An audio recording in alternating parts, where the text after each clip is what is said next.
বর্ষার শুরুতেই আরামবাগ মহকুমা জুড়ে বেড়েছে সর্পদংশনের ঘটনা। মাত্র 7 দিনের ব্যবধানে সাপের কামড়ে আক্রান্ত হয়ে আরামবাগ মেডিকেল কলেজ ও হাসপাতালে ভর্তি হয়েছেন 43 জন। একের পর এক সর্পদংশনের ঘটনায় উদ্বেগ ছড়িয়েছে সাধারণ মানুষের মধ্যে। মেডিকেল কলেজ সূত্রে জানা গিয়েছে, গত 7 দিনে ভর্তি হওয়া 43 জনই আরামবাগ মহকুমার বিভিন্ন এলাকা থেকে সর্পদংশনের শিকার হয়ে হাসপাতালে ভর্তি হয়েছেন। বর্তমানে সকলের চিকিৎসা চলছে। হাসপাতালের অধ্যক্ষ রমা প্রসাদ রায় জানান, বর্তমানে 6 জন রোগী এইচডিইউ বিভাগে চিকিৎসাধীন। হাসপাতালের বর্তমান পরিকাঠামোর মধ্যেই তাঁদের সর্বোচ্চ চিকিৎসা পরিষেবা দেওয়া হচ্ছে। তবে ভবিষ্যতের প্রয়োজনের কথা মাথায় রেখে করোনারি কেয়ার ইউনিট চালু করার জন্য ইতিমধ্যেই রাজ্য সরকারের কাছে প্রস্তাব পাঠানো হয়েছে। মাঠে গেছিল, ওই মাছ ধরতে গেছিল, আলের গায়ে সাপটা ছিল, মানে পা দিয়ে দিয়েছিল। সঙ্গে সঙ্গে এখানে হসপিটালে নিয়ে গেলো, এরাও সঙ্গে সঙ্গে কামড়েছে? কোন হ্যাঁ, পা দেওয়ার সাথে সাথে। কোথায় কামড়েছে, পায়ে না হাতে? পায়ে, কোন পায়ে কামড়েছিল? পা পায়ে। বুঝতে পেরেছিলেন? হ্যাঁ, সঙ্গে সঙ্গেই বুঝতে পেরেছি। দিয়ে তারপর তারপরে ও ছুটে চলে এসছে ঘরে, ওর মাকে বলেছে যে এরকম সাপে গায়ে কেটেছে। কি সাপ চেনে নাকি ও? না, সে চেনে না, বললো যে এইরকম। তারপরে এই হসপিটালে এসে ছবি দেখাতে বললো যে এই সাপটা কামড়েছে। কি সাপ বলছো ওটা? হসপিটাল গোড়া সাপ, চন্দ্রগোড়া, এই গোড়া টাইপের যেগুলো হয় সেই। কবে হয়েছে এটা? ওটা পরশু দিন, কোথায় বুধবার দিন। কোথায় ভর্তি আছে? এখন আইসিইউতে আছে। কত বছর বয়স ওর? 13 বছর। পড়াশোনা করে? হ্যাঁ, কোথায় বাড়ি আপনাদের? কীর্তিচন্দ্রপুর। বাচ্চাটার নাম কি? সায়ন মুর্মু। সায়ন মুর্মু। এখন কেমন আছে? এখন ভালো লাগে। সাপের উপদ্রব কি বেড়েছে, কি মনে করছেন? সাপের উপদ্রবটা একটু বাড়াই আছে, কারণ অনেক পেশেন্ট সাপে কাটা অনেক পেশেন্ট চলে আসছে। আপনারা দেখতে পাচ্ছেন সাপে কামড়ানো অনেক পেশেন্ট আসছে। হ্যাঁ, কারণ আমরা এই দুদিন আছি, দুদিনে অনেক সাপে কাটা রোগী আছে। বর্ষার জন্য বেশি হচ্ছে কি, আপনার কি মনে হচ্ছে? বর্ষার জন্য তো বটেই। আপনি কি হন? ওর পিসি মশাই। কি নাম আপনার দাদা? বুদ্ধদেব সাথে গেল এই জমিতে সেই ব্যাগটা চলছে, তার পেছনে পেছনে ঘুরছিল, সাপটা আলের গাড়িতে ছিল। তার মানে আলো সাপের আলে পাটা পড়ে যায়, মোটামুটি মাঝে বড় বড় পাটা পড়ে যায়, তখন কাটে।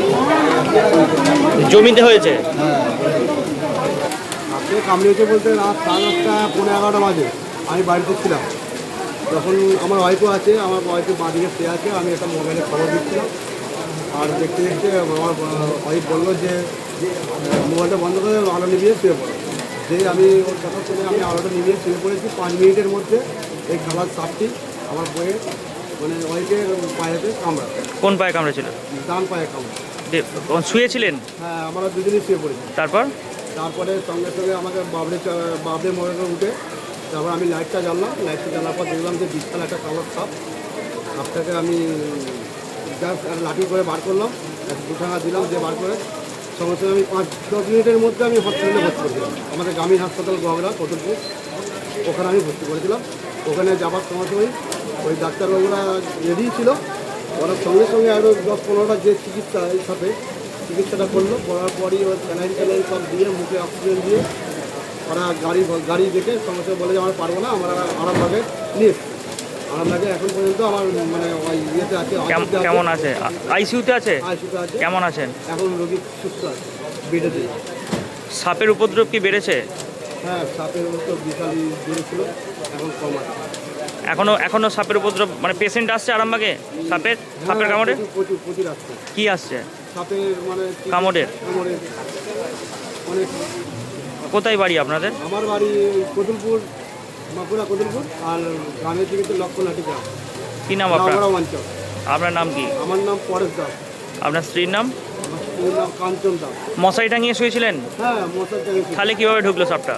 সাপটা মানে আমার মাটির বাড়ি, মাটির মানে ভেদ করে মানে গর্ত ছিল, ওই হয়তো ব্যাংক ট্যাঙ্ক বা কোনো ইঁদুর ধরার জন্য এসেছিলো, গর্ত করেই এসেছিলো। মাঠের দিকে বাড়ি আমার। স্নেক বাইট এবং তার চিকিৎসার সমস্ত ব্যবস্থা আমাদের কাছে আছে, কিন্তু স্নেক বাইটের পেশেন্ট এত বেশি আসে যেটা পরিসংখ্যান না দিলে অনেকে সত্যি ব্যাপারটা বুঝতে পারেন না। যাই হোক, আমি কয়েকটা পরিসংখ্যান আমি এই 7 তারিখ থেকে আপনাদের কাছে দিচ্ছি, যেখানে আমার কাছে অলরেডি সেই 7 দিনের মধ্যে 43 কেস ভর্তি হয়েছে স্নেক বাইট। এবং আমার এমন দিন আছে লাস্ট ইয়ারে আমি পেয়েছি একদিনে 22 snake bite within 24 hours admission হচ্ছে। তো আমি এদের জন্য যা এমার্জেন্সি থেকে শুরু করে ইনডোরে আলাদা বেড, এইচডিইউ এ সব ব্যবস্থা আমরা করে রেখেছি। প্লাস বিশেষ করে চন্দ্রবড়া টাইপের সাপের কামড়ে অনেক সময় কিডনি ফেলিওর হয়, তা সেই থেকে আমরা নতুন 10 বেডের ডায়ালিসিস আমরা শুরু করেছি, যেটা আগে আমার কাছে, এবং এটা একদম নতুন 10 বেডের নতুন মেশিন, যাদের রেজাল্ট খুব ভালো, এবং সমস্ত জীবনদায়ী ওষুধ এবং ব্যবস্থা আমার কাছে আছে। এই জন্য আমাদের একটু এক্সট্রা কেয়ার সবাইকে নিতে হচ্ছে, যেহেতু এই বর্ষার সময় এখানে এত সাপের প্রত্যেক দিন অ্যাভারেজ আমার কাছে 7 থেকে 8টা স্নেক বাইট অ্যাভারেজ। এই লাস্ট 7 দিনে 43 snake bite case already admitted, এবং অ্যাভারেজ 3 থেকে 4, গত পরশুদিন তো 5 জন পেশেন্ট তার আমরা এইচডিইউ এ বা সিসিইউ কেয়ার দিতে হচ্ছে। তো যাই হোক, রেজাল্ট খুব, আমরা রেফার করার কোনো, যদি না কমপ্লিকেশন হয় স্নেক বাইট, রেফার করার কোনো দরকার হয় না, কারণ আমরা খুব জানি প্রোটোকল বেস ট্রিটমেন্ট এবং রাজ্য সরকারের একদম গাইডলাইন মেনে চিকিৎসা করি, এবং সেটা সমস্ত স্টেটের সমস্ত হসপিটালেই সেইটাই ফলো করে। সুতরাং এর জন্য স্নেক বাইটের ট্রিটমেন্টের জন্য আমাদের খুব একটা লাগে না, কিন্তু অনেক সময় পেশেন্ট খারাপ হয়ে যায়, বিশেষ করে অর্গান ফেলিওর, সেসব ক্ষেত্রে হয়তো কিছু স্পেশালিস্ট বা সুপার স্পেশালিস্ট কেয়ার লাগে সেটার জন্য, এবং এটা খুব রেয়ার। স্নেক বাইট কেস আমরা সাধারণত রেফার করি না বা করতে হয় না, সমস্ত রকম ব্যবস্থাই আমার এখানে আছে। অত্যাধুনিক সুসজ্জিত লজ সানা লজ আরামবাগের চন্দ্রবান হাই স্কুল ও পুরসুরার দিগুড়িঘাটের মধ্যবর্তী লঘু চকের মনোরম প্রাকৃতিক পরিবেশে গড়ে উঠেছে এই অনন্য ঠিকানা। বিবাহ, অন্নপ্রাশন, এনগেজমেন্ট বা যে কোনো সামাজিক অনুষ্ঠানের জন্য সর্বাধুনিক ব্যবস্থায় প্রস্তুত সানা লজ। রয়েছে পর্যাপ্ত গাড়ি পার্কিং সহ আধুনিক সব পরিষেবা, সবই আপনার সাধ্যের মধ্যে। আজই বুকিং করুন আপনার স্বপ্নের অনুষ্ঠানের জন্য আপনারই পছন্দের ঠিকানায়। সানা লজ, দিগুড়িঘাট ও চন্দ্রবান হাই স্কুলের সন্নিকটে লঘু চকে। যোগাযোগ শাহনওয়াজ মোল্লা, মোবাইল নাম্বার 9734754516, 9641092406। সোনার ছোঁয়ায় বদলে যাক আপনার বিশেষ মুহূর্ত। বিয়ে, অন্নপ্রাশন, জন্মদিন কিংবা যে কোনো উৎসব ও উপহারে আপনার সাজকে আরও রাজকীয় করতে নিয়ে আসুন সেরা গয়নার সম্ভার। আধুনিক স্বর্ণালঙ্কারের নতুন ঠিকানা নিউ তাজ জুয়েলারি, ঠিকানা হেলান বাজার, খানাকুল, হুগলি। যোগাযোগ 8981030355, 9330537004।